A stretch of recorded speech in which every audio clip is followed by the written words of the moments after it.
So we are at TechFest IIT Mumbai, and there is one important guest, Mr. Shantnoo Saxsena, CEO of Encryptus. Shantanu, Hello, welcome Manoj. on Hi. Crypto-to-TV. Once again, so It's always this a pleasure. time we are not in Dubai, Yes. we are not in Miami, but we are. I mean, you are in Amchi, Mumbai. Yes, absolutely. It's been a pleasure. This is the second time actually I'm coming to Mumbai in the last 6 months. Fantastic. It's literally the Indian ecosystem that's pulling me to be a part of this amazing startup journey that we are witnessing from various crypto companies. And the way especially Web3 is building up in this region is amazingly great. So Shantanu, since you're talking about India and the road ahead, I would like to, to request you to share your thoughts about the recent FTX collapse and the aftermath that happened. We have seen a lot of cascading impact. I mean, if we go back a bit, we have seen the same thing that happened with the Terra Luna episode. I mean, the stablecoin, then people are talking about algorithmic stablecoins are not that great. The logic followed, and we have seen a cascading impact. Right. Block fees is one example, post FTX. Yes. What's happening in that space? The ecosystem is impacted. What's your thought about this episode? In a way, don't get me wrong, but it's a good thing like what has happened with FTX. Imagine if today the number is $8 billion, what would have happened if there would have been another bull run that a company like FTX would have seen, and this 8 billion could have been $80 billion. We all understand there was a problem with the foundation, problem with the principles, and what would have happened if the problem would have continued to grow. So I think what we have seen with FTX is just an exposure, one of the exposures in the crypto world. There is the reason why there is a cascading effect is because one company is dependent on another company. Fantastic. Right? If you look at Exactly. it, well, I mean, when Terra Luna failed, it was just not Terra Luna, it was also Three Arrow Capitals and numerous other. Celsius followed them. Celsius followed them. Numerous crypto businesses as well had similar problems. And why really the problem happened is because of the fact that people do not control their user assets. Like we keep educating users that you must have your crypto assets with in your cold wallets.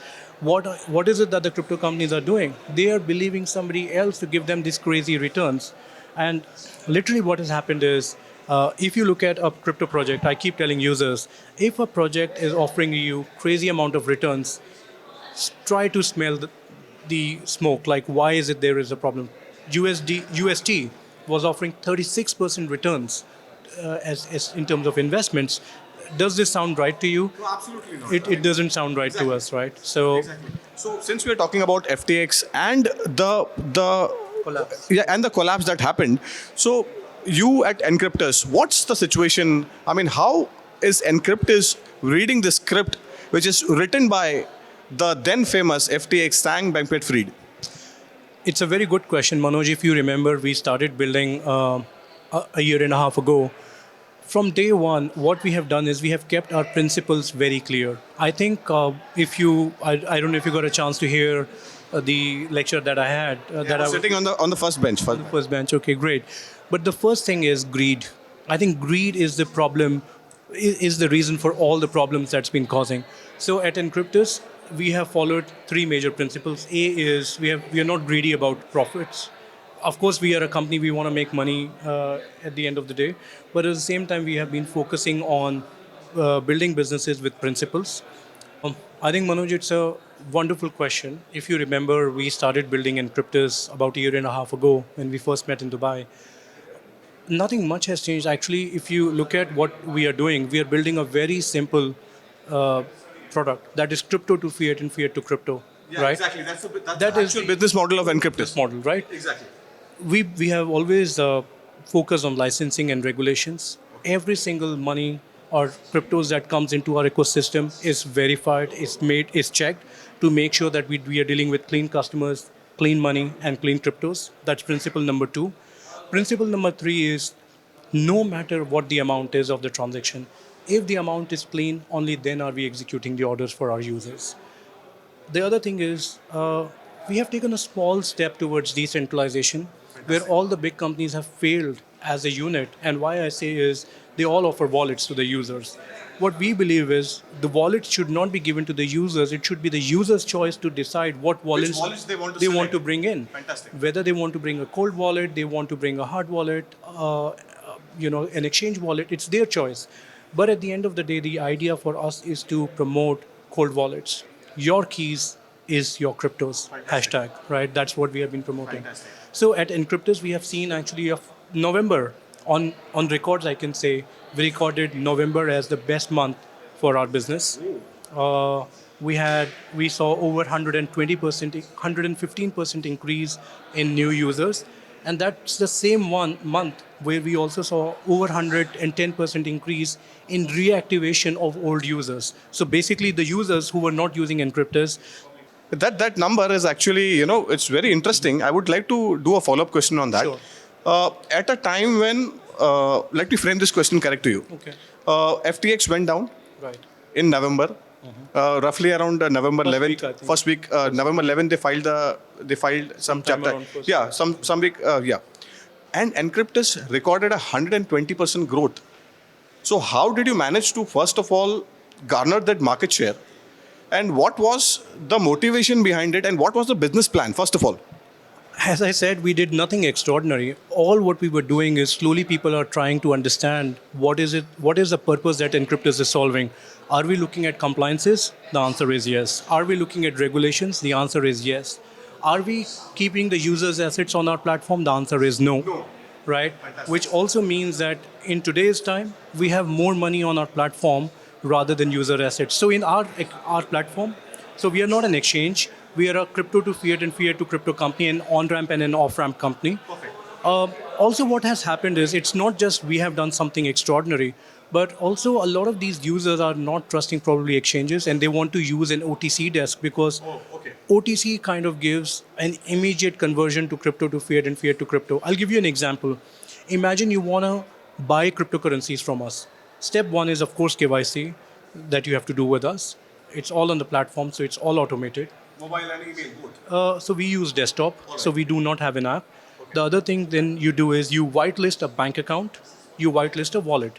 Now the wallets, as soon as you add to our platform, it's checked on a real-time basis with a coin monitoring company that we support in the background. Oh, okay. Only if the wallets are clean can they be added to the platform. Fantastic. Right?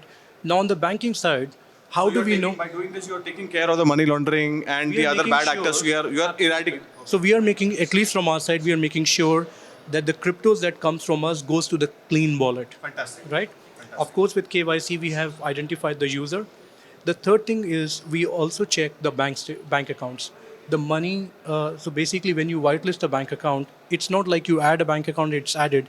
It goes to our backend team who approves the bank account as well. So it's a hybrid model, right?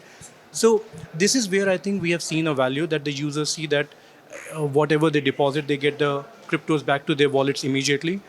However, we noticed that 90% of the market actually sold, liquidated their crypto positions to get fiat into their bank account. Exactly. This is what we have seen. Exactly. So, long story short, we haven't, actually the story has already been very long, but what we have done is we have not compromised on the principles, we have not compromised on our users.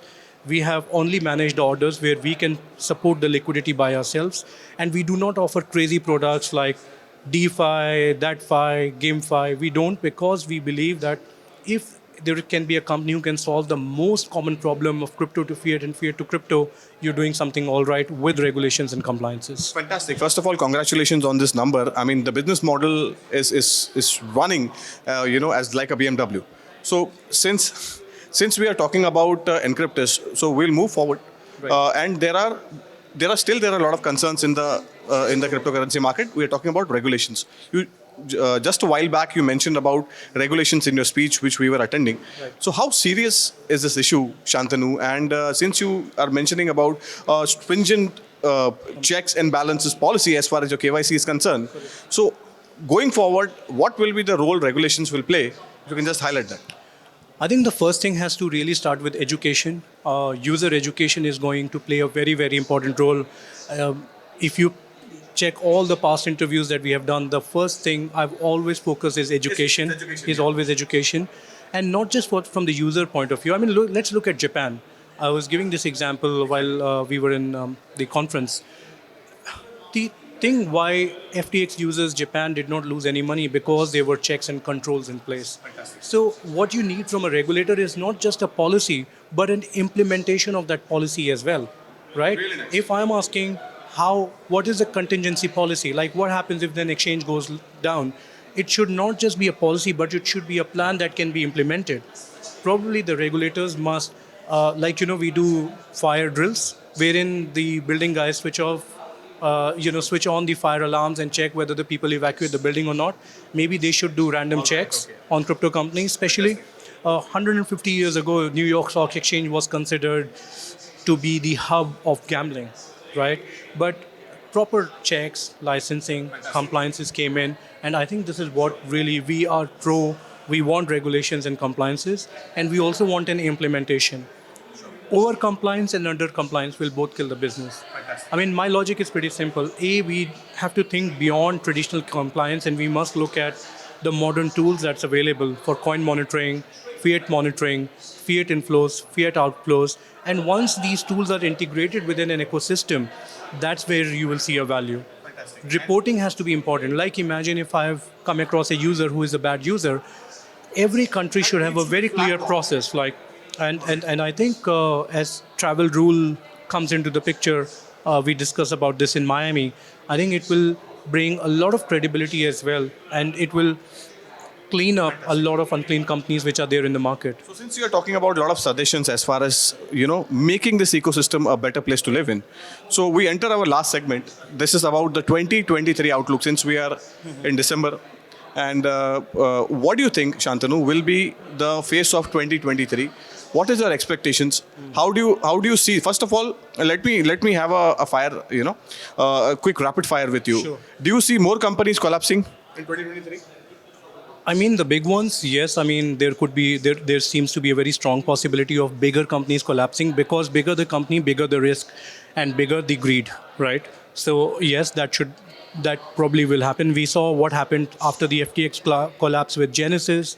We also saw, of course, Alameda Capital. We saw BlockFi, and these are such huge names who cannot hide. So they have to come out in the market in the open and say, how about medium and small little companies, who were investing users' money into BlockFi projects and they were thinking like we are able to give returns. So those names have not even come out. So I think that's number one. That is probably... So your view on CBDC and its impact in the cryptocurrency market? Well, honestly, I really need to understand CBDC better, and I want to understand how will it really solve a major problem to what Bitcoin and Ethereum is able to solve. And we really have to see an active use case of CBDC as well. We just don't want a digital rupee and say that we are pro CBDC. So I think it's yet to happen. We have to see the right implementation and how will the users adopt and how will the companies adopt to CBDC.